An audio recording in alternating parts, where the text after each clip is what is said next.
torpedo that sunk the Cheonan and took the lives of 46 South Korean sailors was fired by a North Korean submarine. Homefront is really a story about occupied USA in 2027. The big thing for us from the beginning has been offer the player a unique core fantasy that they haven't had before. You know, if you want to play sci-fi Space Marines, there's tons of games that do that. If you want to play a modern professional soldier, you certainly got more than enough options to do that. In my eyes, we represent the only game that offers you this vibe of playing as a civilian, working with civilians under this foreign occupation. The Resistance doesn't have overwhelming numbers. They don't have the technology. They're forced to kind of scrounge what they have. The enemy is the one with the overwhelming numbers in this game, so that colors all our mission designs. When the Resistance does an attack, they usually have to pull out really quick because the enemy responds with overwhelming numbers, and it sort of represents a unique gameplay vibe in this title. So one of the key things we talk about, and that really is the X for our world in a way, is a term called the familiar has become alien.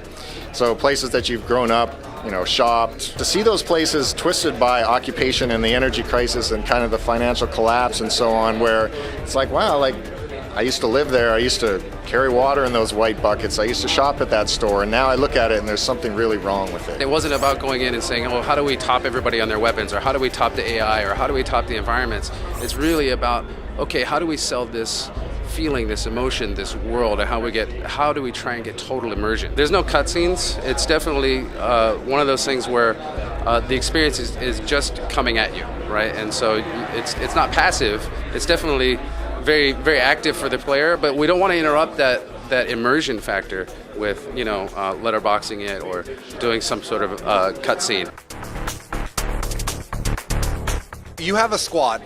There's 5 people in your squad, and they persist pretty much throughout the game. Each one of them has different motivations, different fighting styles, etc. It's really about working with your squad. A classic resistance cell or insurgent cell is 5 people or less, and they don't really relate to any other resistance cells in case somebody gets captured. So they're all segmented and operate independently, and our squad is the same. So you might have some battles where you see other resistance cells fighting, but really it's all about you and your five members of your squad. We have some moments that are very much about character, about how civilians are affected by this. A big theme of the game is American society and what happens to it when they get occupied. All the different ways the civilians are fractured. Some of them are turned into slave laborers, some of them become copacetic with the Koreans and work for them, others take up arms and resist, and we kind of persist that vibe through the whole thing. You'll be fighting to protect children in this game. There'll be women with babies that are under fire that you're sort of meant to protect and defend. So all these unique things, and it's all about sort of American civilians and what happens to them in this situation.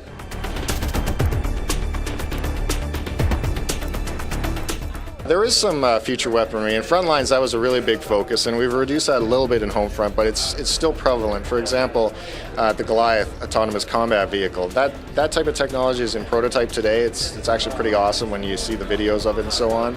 So the idea is that the Resistance, as the country has kind of fallen apart with the EMP and the cyber attack, they've been able to sort of do their little raids and get some of this equipment. So Goliath is this unmanned combat vehicle that you saw, that you're able to control the rockets and so on. So that's definitely a future technology that's kind of reflective of the year 2027, and the Resistance have sort of made that work for them. So the release date, Homefront is looking to ship in winter of next year.